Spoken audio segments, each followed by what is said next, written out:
3, 2, 1. Oke, halo semuanya, kami dari kelompok 4 Pendidikan Pancasila, dan di sini kami akan membahas soal bab yang terkait soal pendidikan Pancasila sebagai sebuah etika. Sebelumnya kami akan memperkenalkan diri. Nama saya Melteksius Adriswanda dengan NIM 357. Dan saya Iksan Raffi Maulana, NIM 332. Saya Umi Kusum Okta dengan NIM 345. Saya Ismailiatul Zahrok dengan NIM 368. Saya Syaira Mei dengan NIM 348. Saya Fazafia Najmi Syarsman dengan NIM 347. Saya Dewi Alia Maharani dengan NIM 373. Saya Kurnia Datunove Indrasari dengan NIM 363.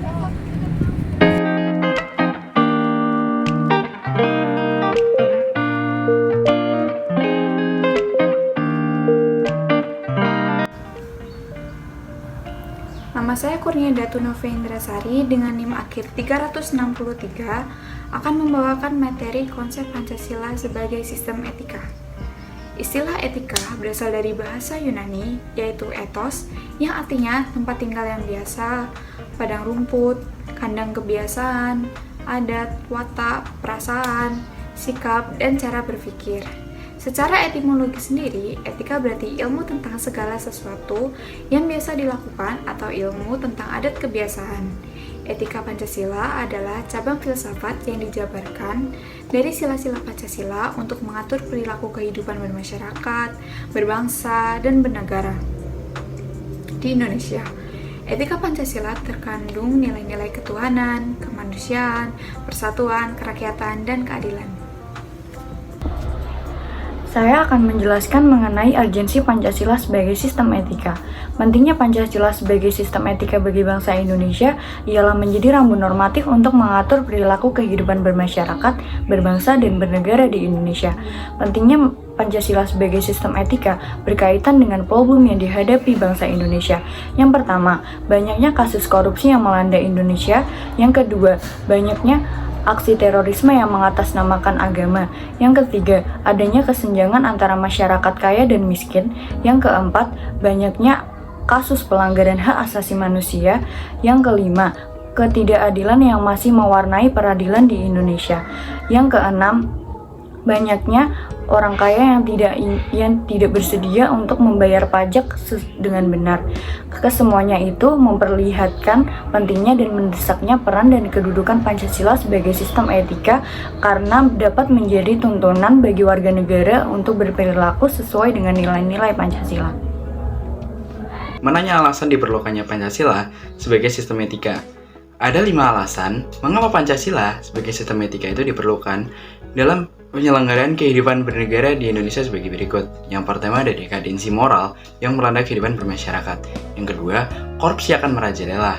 Yang ketiga, kurangnya rasa perlu berkontribusi dalam pembangunan melalui pembayaran pajak. Yang keempat, pelanggaran hak asasi manusia atau biasa yang disebut sebagai HAM. Yang kelima, ada kerusakan lingkungan yang akan berdampak terhadap berbagai aspek dalam kehidupan manusia. Menggali sumber historis tentang Pancasila sebagai sistem etika. Pada zaman Orde Lama, Pancasila masih berbentuk filosofis groundslide. Artinya, nilai-nilai Pancasila belum ditegaskan ke dalam sistem etika, tetapi nilai-nilai moral telah terdapat pandangan hidup masyarakat.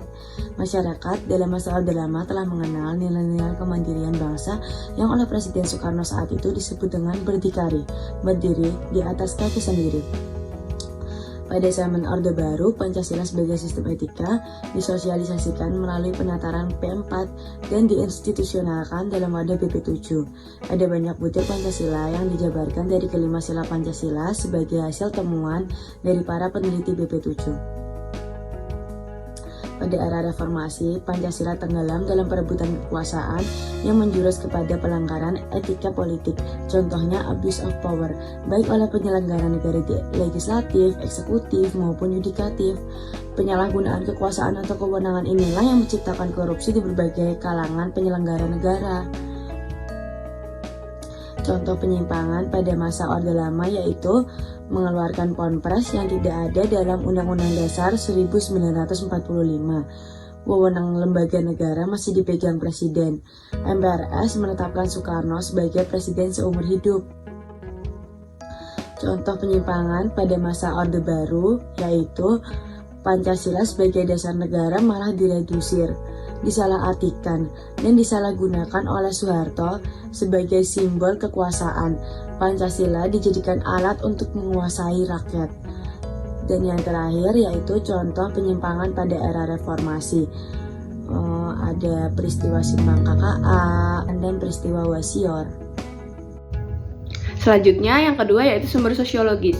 Sumber sosiologis Pancasila sebagai sistem etika dapat ditemukan dalam kehidupan masyarakat kita yang lahir dari berbagai macam etnik. Misalnya, masyarakat Minangkabau dalam bermusyawarah menggunakan prinsip bulat air oleh pembuluh, bulat kata oleh mufakat.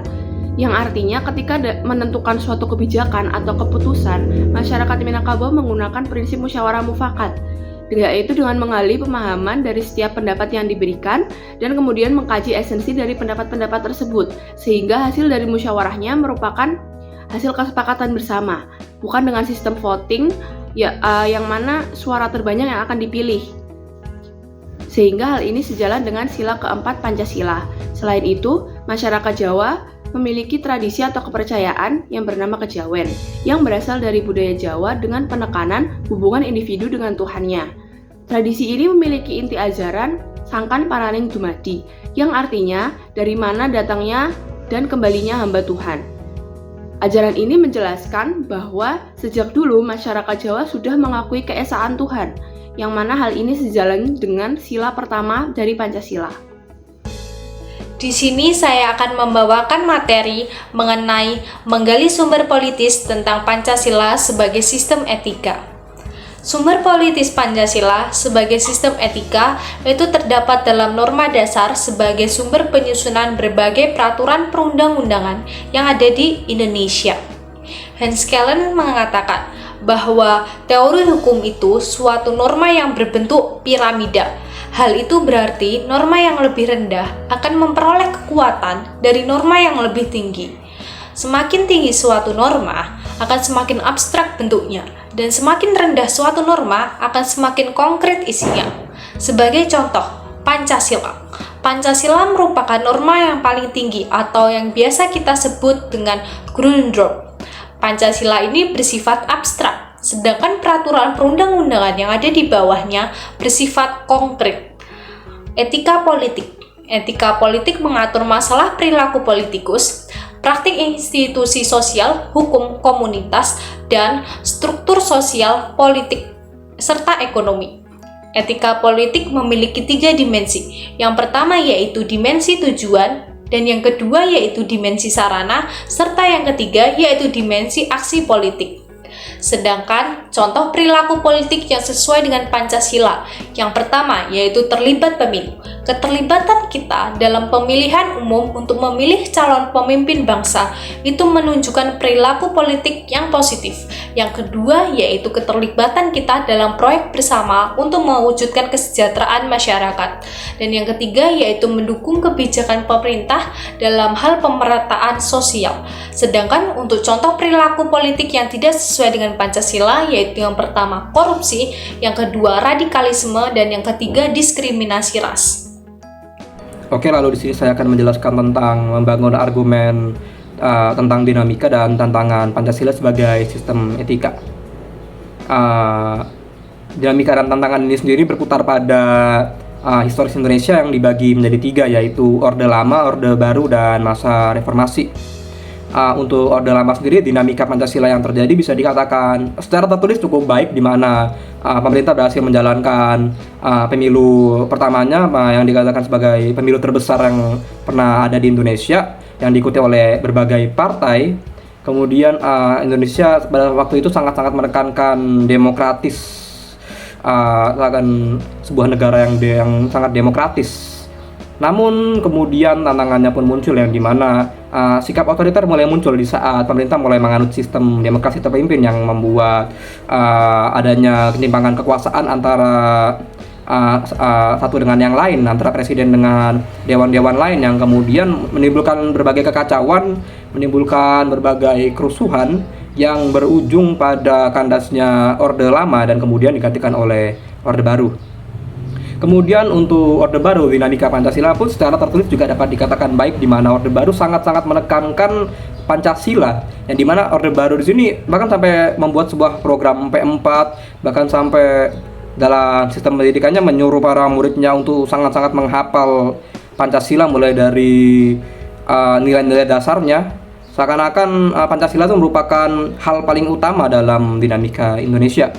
Namun tantangannya sendiri, Orde Baru dapat dikatakan cukup buruk, di mana KKN korupsi, kolusi dan nepotisme itu sangat tersebar luas. Belum lagi Orde Baru juga dapat dikatakan otoriter karena banyak ancaman dan akan memberikan tekanan kepada masyarakatnya untuk mengikuti apa yang mereka inginkan, yang membuat kemudian Orde Baru ini berujung pada kerusuhan tahun 98, yang dimana masyarakat sudah mulai muak sehingga mereka membuat demonstrasi besar-besaran, membuat demo kerusuhan yang berujung pada mundurnya Soeharto. Kemudian masuk ke masa reformasi, yang dimana pada masa reformasi ini Pancasila dapat dikatakan berjalan namun semakin diragukan, karena dinamika Pancasila sendiri di sini sangat berjalan lurus dengan tantangannya, di mana tantangan pada masa reformasi, masyarakat semakin ragu dengan Pancasila dikarenakan kebebasan berpolitik, kebebasan berdemokrasi seakan-akan membuat masyarakat lupa bahwa ada Pancasila. Seakan-akan mereka membawa alasan bahwa kebebasan itulah alasan untuk melanggar Pancasila itu sendiri, kebebasan berpolitik, kebebasan berpendapat, dan kebebasan sebagainya. Kebebasan yang berlebihan ini kemudian semakin melunturkan nilai Pancasila, nilai dasar Pancasila, yang dimana mulai sering muncul gerakan-gerakan separatisme, mulai muncul banyak tindakan-tindakan yang melanggar norma, mulai kriminalitas mulai naik hingga saat ini. Namun perlahan pemerintah pun juga sudah mulai mengusung sistem pendidikan yang lebih baik, yang juga tetap berputar pada Pancasila, dikarenakan Pancasila merupakan bagian penting dalam kehidupan bangsa Indonesia. Saya Falzafi Najmi, saya akan NIM 347. Saya akan menjelaskan tentang hakikat sila Pancasila sebagai sistem etika dan urgensi Pancasila sebagai sistem etika. Yang pertama, ada hakikat sila ketuhanan, yang berarti tindakan seluruh rakyat Indonesia harus didasarkan pada nilai-nilai moral yang terdapat pada norma-norma agama. Yang kedua, ada hakikat sila kemanusiaan. Hakikat sila kemanusiaan berarti tindakan seluruh rakyat Indonesia harus memiliki sikap dan cara yang adil dan beradab. Yang ketiga adalah hakikat sila persatuan, yang berarti mementingkan kepentingan bersama atau kepentingan bangsa di atas kepentingan pribadi. Yang keempat, ada hakikat kerakyatan. Hakikat kerakyatan ini dapat diterapkan dalam kegiatan-kegiatan musyawarah untuk mencapai kesepakatan. Yang kelima, ada hakikat sila keadilan sosial bagi seluruh rakyat Indonesia. Hakikat sila keadilan sosial bagi seluruh rakyat Indonesia ini merupakan perwujudan dari sistem etika yang tidak menonjolkan pada kewajiban semata. Lalu, yang selanjutnya ada urgensi Pancasila sebagai sistem etika. Yang pertama, urgensi Pancasila sebagai sistem etika adalah menerapkan sila-sila Pancasila sebagai sistem etika. Yang kedua, Pancasila sebagai sistem etika dapat menjadi petunjuk untuk menjelaskan orientasi yang jelas kepada seluruh rakyat Indonesia. Yang ketiga, Pancasila sebagai sistem etika dapat menjadi dasar analisis untuk membuat kebijakan para penyelenggara negara. Yang keempat, Pancasila sebagai sistem etika dapat menjadi penyaring atau filter dari keberagaman yang ada dalam kehidupan masyarakat. Sekian video dari kami, mohon maaf apabila ada kesalahan. Cukup sekian dan terima kasih.